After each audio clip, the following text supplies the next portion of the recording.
Di mana kira-kira letak apa ya? Selain tadi Bang Hadi memang udah sampaikan ini PR partai politik gitu, ini tugasnya partai politik gitu. Nah tapi lagi-lagi memang selalu terjebak di masalah-masalah yang sama, pragmatisme, jual beli gitu kan? Sebenarnya kalau kita lihat pilkada bisa kita katakan adalah miniatur dari pemilihan presiden dan pemilihan legislatif ya, khususnya untuk pemilihan presiden. Kalau kita berkaca ke beberapa case di luar negeri, threshold yang dijadikan sebagai barrier itu kan sebenarnya bukan di dalam syarat pencalonan, tapi syarat kemenangan. Kan poinnya di situ sebenarnya. Oh, ini kan juga samar-samar kita sering mendengar beberapa daerah gitu. Seperti misalnya Balikpapan, oh itu potensinya kota kosong lagi gitu. Ini gimana nih, Mas Qoyim? Kira-kira partai apa yang sudah itu wilayahnya politik. Sebenarnya ini komentar terlalu lebih asik kita sebenarnya ini kita gabung sama teman-teman dari partai politik.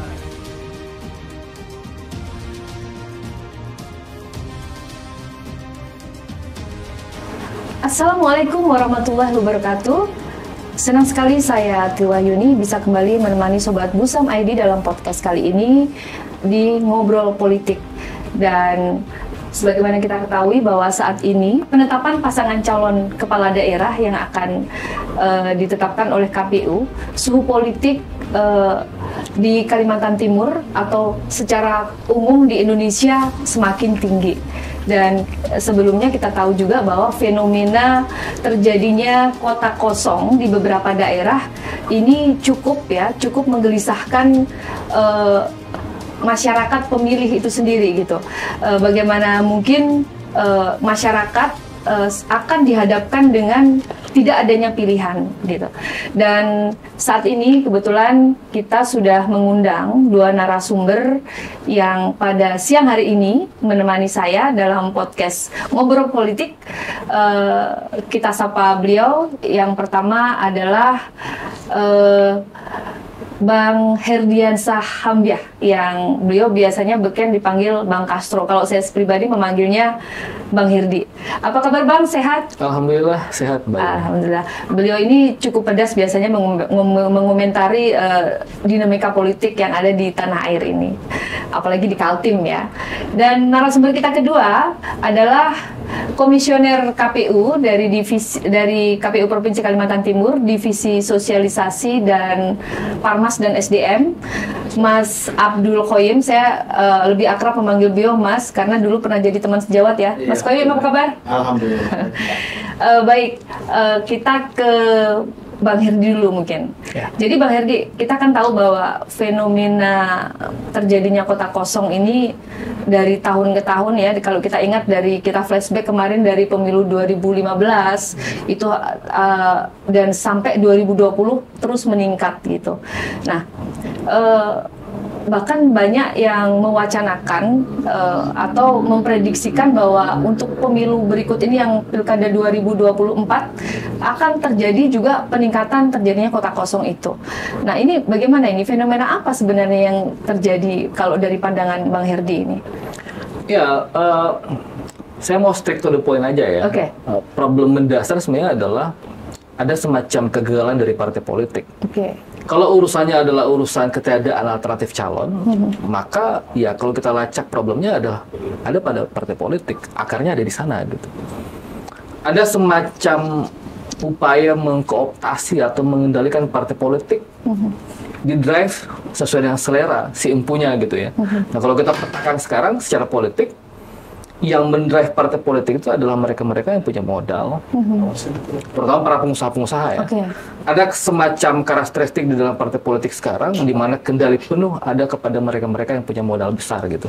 Makanya kalau kita lacak secara sederhana, hampir semua partai-partai politik itu pasti ya ketua-ketuanya atau mereka-mereka yang punya jabatan-jabatan strategis di partai politik adalah para pengusaha. Ini yang saya maksud, upaya mengkooptasi partai politik, mengendalikan partai politik agar sesuai dengan keinginan atau kehendak subjektifnya masing-masing. Nah ini kan jadi problem besar sebenarnya. Kalau pertanyaannya kenapa kota kosong ini menjadi semacam fenomena yang lazim terjadi di mana-mana, ya salahkan partai politiknya. Makanya ya ada semacam ujar-ujar tuh yang sering saya sampaikan ke teman-teman. Partai politik itu ada pada fase yang rusaknya itu nauzubillah sangat memprihatinkan. Memperbaikinya pun itu butuh effort besar. Makanya ada semacam ujar-ujar, teman-teman bilang begini, hampir berbagai macam riset itu selalu membuktikan bahwa kepercayaan terhadap partai politik itu drastis menurun gitu. Bahkan orang sekarang jauh lebih percaya ada kehidupan lain di planet Mars dibanding kepada partai politik. Nah, salah satu implikasi kerusakan partai politik tadi adalah fenomena kota kosong tadi. Oke, jadi artinya dengan adanya fenomena tersebut, kira-kira apa yang perlu dibenahi ini, Bang? Apakah regulasi yang ada atau sistem yang mana ini yang seharusnya menjadi perhatian bersama gitu? Karena bagaimanapun kalau sudah masyarakat dihadapkan dengan kota kosong kan kasihan sekali gitu. Dia terpaksa memilih tanpa ada pilihan gitu kan? Bagaimana ini, Bang? Saya pikir itu berkelindan antara sistem, regulasi, dan aktor-aktor politiknya. Jadi sangat sulit mengatakan solusi terbaiknya kalau tidak menyasar aturan-aturan mainnya. Kan sebenarnya problem kita, hampir setiap pemilu kita ngutak-atik aturan mainnya. Tetapi kita tidak pernah ngutak-atik si pemainnya. Bahkan undang-undang partai politik 2008, Junto 2011. Aktornya ini nggak pernah diutak-atik ya? Itu nggak pernah diutak-atik. Makanya sebenarnya kalau kita ingin memperbaiki proses demokrasi kita, termasuk bagaimana membenahi fenomena kota kosong itu, maka ya tidak ada pilihan lain. Kita mesti membenahi partai politiknya. Salah satu caranya adalah bagaimana menyasar regulasi di undang-undang partai politik. Karena bagi saya, tanpa mereformasi partai politik, ini kan masih satu fenomena ya. Kota kosong itu hanya satu fenomena. Banyak fenomena yang lain yang dikontribusikan oleh partai politik. Maka bagi saya sebenarnya yang paling penting adalah bagaimana mendrive agar regulasinya, terutama yang berkaitan dengan aturan partai politik, Undang-Undang 2 2011 itu mesti dirubah dan menjadikan partai politik itu jauh lebih demokratis di dalam pengambilan keputusannya, lebih memberikan ruang yang sama kepada orang-orang. Kan sayang tuh, banyak orang-orang mumpuni, punya kemampuan yang bagus, tetapi ketika kendali partai politik ada di tangan para pengusaha, ya mereka nggak dapat ruang sama sekali. Termasuk soal urusan kota kosong kan, ketiadaan alternatif calon yang membuat ya akhirnya bertumpuk dan menjadi fenomena. Artinya kaderisasi dari partai politik ini mandek gitu ya, Bang ya? Persis. Terbukti bahwa mereka setiap kali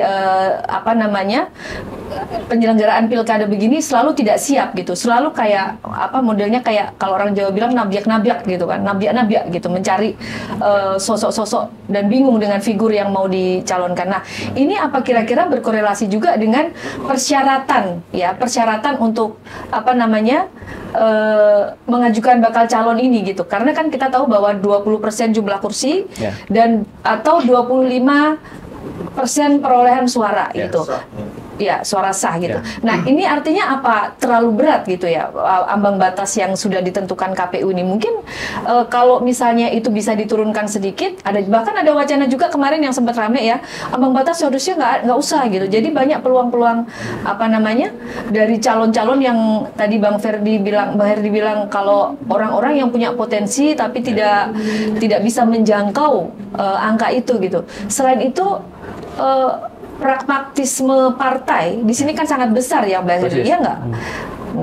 Nah mungkin kita bergeser dulu ke Mas Qoyim ini. Mas Qoyim, kalau kemarin berkaca dari pengalaman sebelumnya, kalau di Kaltim ini kan sempat terjadi kota kosong di Balikpapan seperti itu ya. Nah ini seperti apa sebenarnya sejatinya kampanye kota kosong itu sendiri kalau dari versi KPU gitu? Kalau dari KPU sendiri bahwa kota kosong atau disebut dengan kolom kosong biasanya ya. Kokos ya. Kokos. Jadi mekanisme secara teknis sampai saat ini belum ada yang mengatur itu. Karena PKPU kampanye sendiri kan belum ada kan. Bahwa dalam putusan MK nomor 4 tahun 2015 itu juga pasca nomor 100 tahun 2015 itu memberikan ruang bagi pemantau politik yang terakreditasi untuk melakukan gugatan perselisihan hukum di perselisihan hasil di Mahkamah Konstitusi. PHPU. Hanya sampai saat ini hanya sebatas itu yang diatur. Sampai mengatur secara teknis bahwa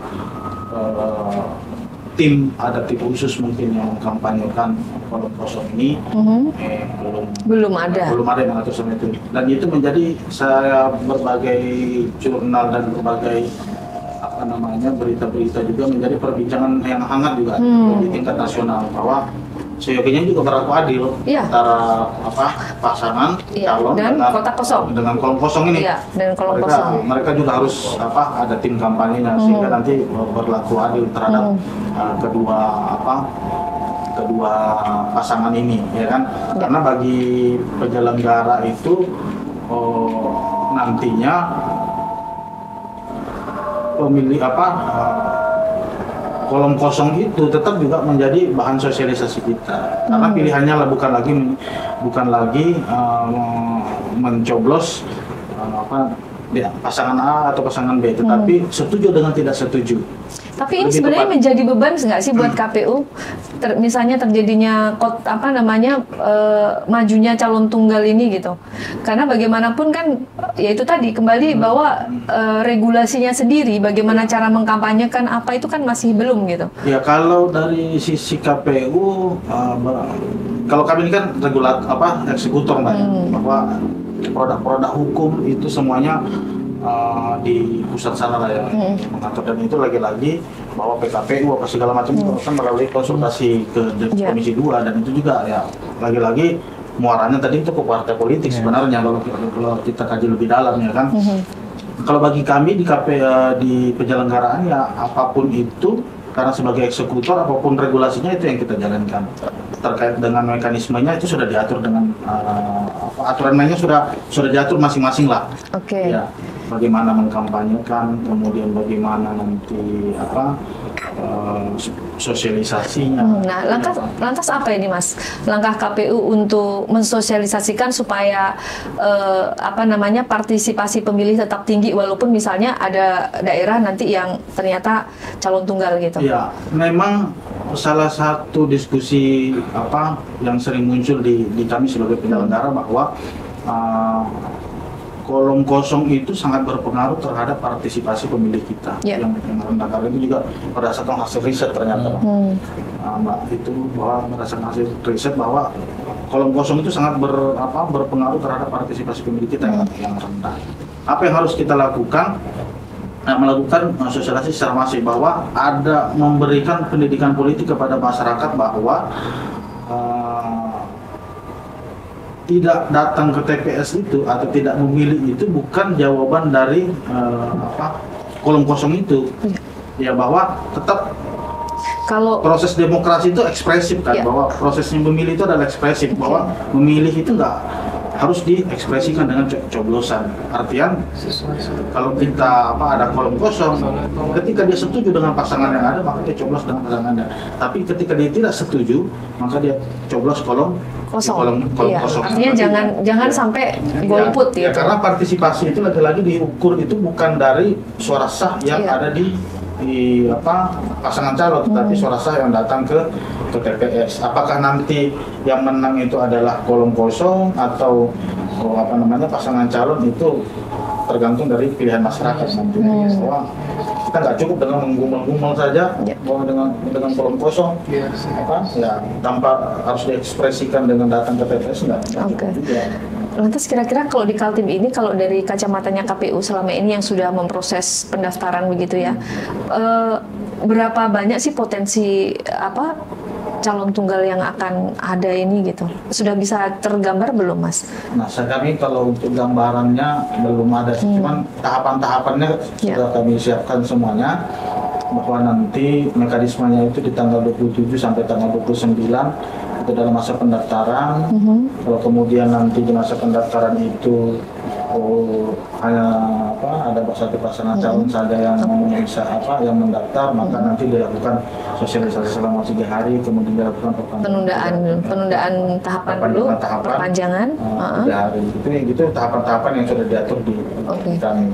Tapi sejauh ini walaupun dibuka pendaftaran kembali gitu ya, sejauh ini kan tidak pernah kurang berpengaruh, tidak signifikan terhadap perubahan pendaftar begitu ya Mas ya. Jadi memang ini sepertinya regulasi-regulasi ini perlu dicermati kembali ya Bang Herdy ya, seiring dengan dinamika politik yang terjadi sekarang ini.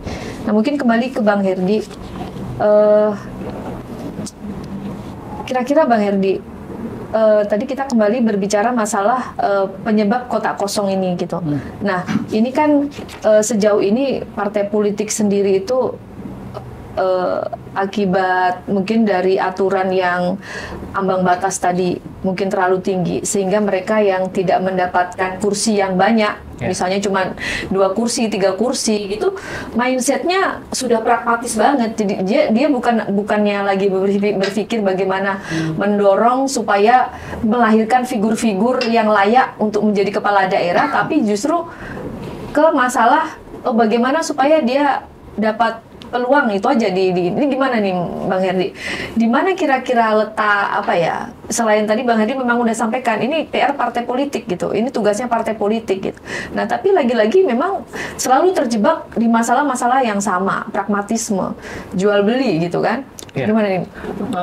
Sebenarnya kalau kita lihat pilkada bisa kita katakan adalah miniatur dari pemilihan presiden dan pemilihan legislatif ya.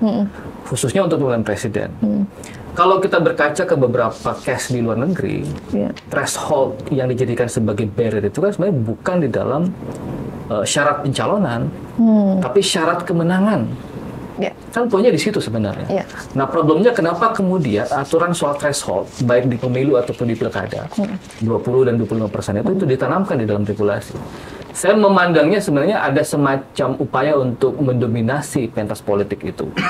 Jadi kalau teman-teman sering menyebutnya adalah kerjaan kelompok oligarki mempertahankan kekuasaannya, supaya orang-orang baik tanda petik itu tidak punya ruang sekecil apapun untuk maju, ya udah dikunci aja. Termasuk yang tadi Mbak Yuni bilang, mencoba memperberat syarat-syarat pencalonan.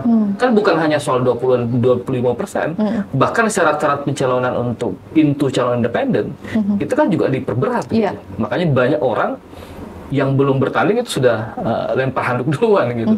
Nah problem-problem seperti ini sepertinya penting untuk kita jawab.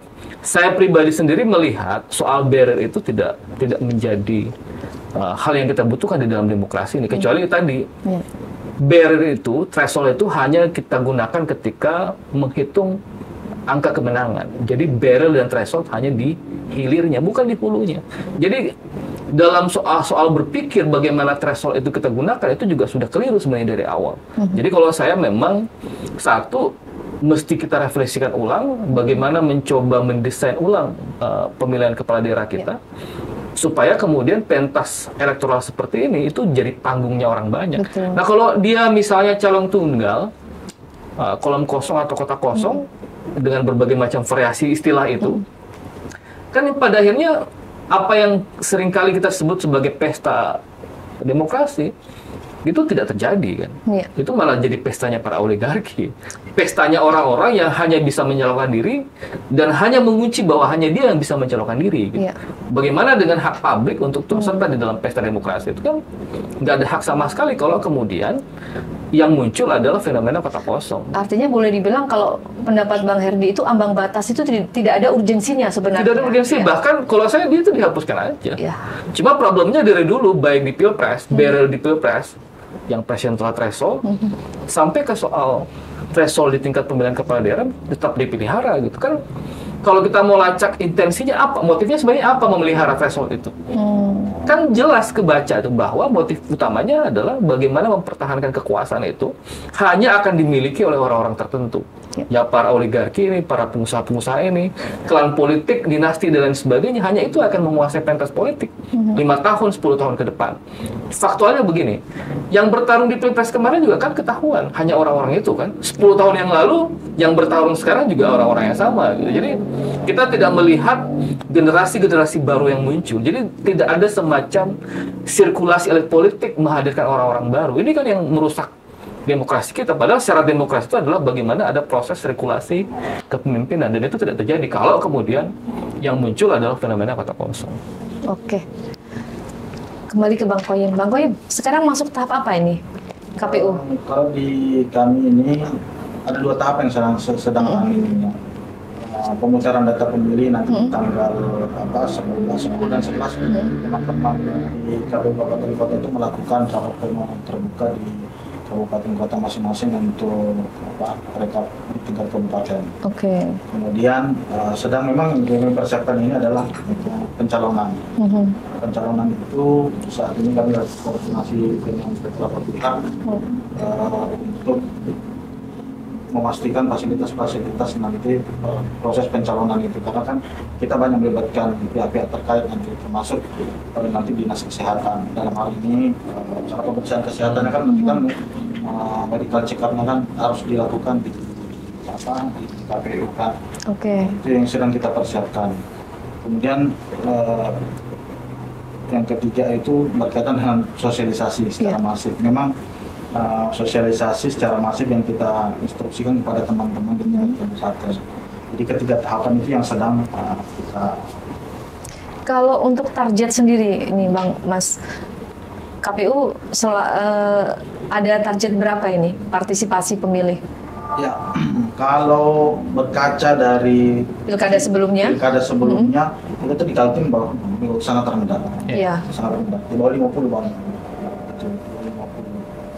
Ya, kami sih berharap mudah-mudahan bisa, karena konsepnya tadi bahwa mudah-mudahan dengan keserentakan ini antara pilgub dengan pilgub, ya kan, dan wali kota itu bisa mendongkrak partisipasi. Karena satu di antara partisipasi tadi itu kan dengan banyaknya calon. Kenapa kemudian pileg dan pilpres itu tinggi partisipasinya? Karena banyak calon.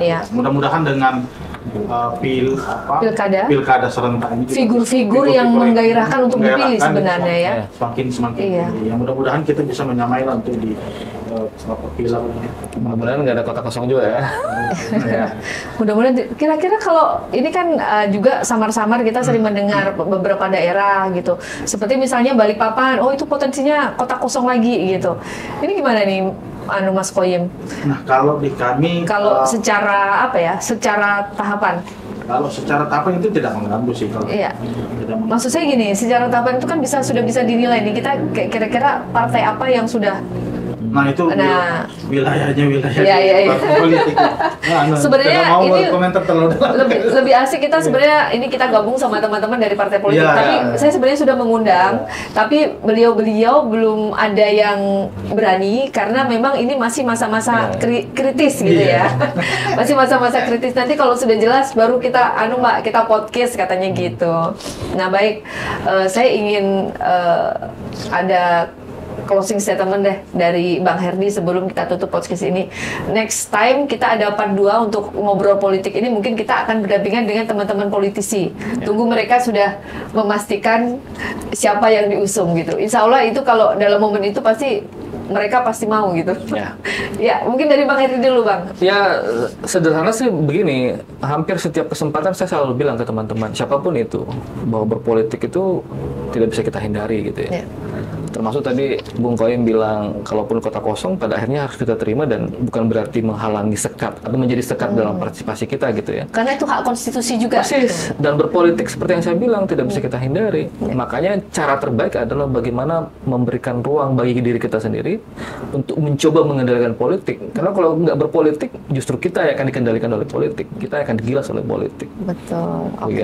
Mantap nih. Jadi kalau tidak berpolitik, justru kita yang akan digilas oleh politik itu sendiri. Jadi kita memang politik itu melekat dalam diri setiap manusia sejak kita punya akal, sejak kita sudah bisa berpikir. Ya tentu dalam politik yang santun. Iya. Politik bahkan emak-emak pun harus paham politik karena kita tuh dalam berbagai macam negosiasi dengan suami apapun perlu dipolitikin gitu. Bagaimana misalnya minta izin kita perlu, karena gini kadang ibu-ibu itu juga aku benci politik karena kotor gitu kan bahasan. Padahal kita tidak sadar bahwa dalam setiap sendi kehidupan kita tuh sangat lekat dengan yang namanya politik. Closing statement dari Bang Qoyim untuk mendongkrak partisipasi pemilih ini. Ya, kalau dari sisi KPU tentunya berharap bahwa pilkada atau pilgub nanti kita ini yang ada di Kalimantan Timur secara partisipatif tinggi itu dan tolak ukurnya keberhasilan itu kan pilkada itu partisipasi yang tinggi, kemudian tidak terjadi kerisuhan, chaos lah. Nah, ini dua hal ini yang kita harapkan di Kaltim. Oleh karena itu kami berharapnya seluruh masyarakat Kalimantan Timur ini kita saling membahu dalam hal mensosialisasikan setiap tahapan-tahapan, karena jangan beranggapan bahwa pilgub ini, ya, pilkada ini, momen ini adalah menjadi tanggung jawabnya hanya penyelenggara saja, KPU dan Bawaslu dalam hal ini. Tapi ini menjadi tanggung jawab kita bersama, terutama mencerdaskan para pemilih kita. Karena saya berkeyakinan bahwa semakin cerdas pemilih kita, maka semakin berkualitas nanti pemimpin yang kita akan hasilkan. Oke, mungkin untuk kalimat ajakan memilih di tanggal dan mungkin masyarakat ini siapa tahu ada yang masih lupa gitu. Sehingga kami berharap nanti bagi masyarakat Kalimantan Timur dapat menggunakan hak pilihnya di tanggal 27 November di TPS terdekat di daerahnya masing-masing. Jangan lupa, ini karena ini masih momen pemutaran data pemilih, bagi masyarakat Kalimantan Timur juga bisa ngecek apakah dia sudah terdaftar dalam BPT atau belum. Lewat HP aja bisa itu ya Mas ya. Iya. Aplikasinya googling aja, cek dptonline.go.id. Cek dptonline.go.id, di situ nanti mungkin memasukkan NIK ya. Memasukkan NIK, nomor induk KTP, dan dari di situ nanti kalian akan tahu sudah terdaftar atau belum. Ya, jadi kalau langkahnya kalau belum terdaftar gimana Mas? Nanti silakan lapor kepada teman-teman DPS langsung kepada KPU. Sebenarnya membahas data pemilih ini juga agak complicated ya. Tapi nanti kita bahas di part 2 ya untuk data pemilih, dan mungkin podcast kita siang ini kita akhiri sekian dulu. Podcast berikutnya kita akan bertemu kembali dalam ngobrol politik. Sampai jumpa di episode selanjutnya.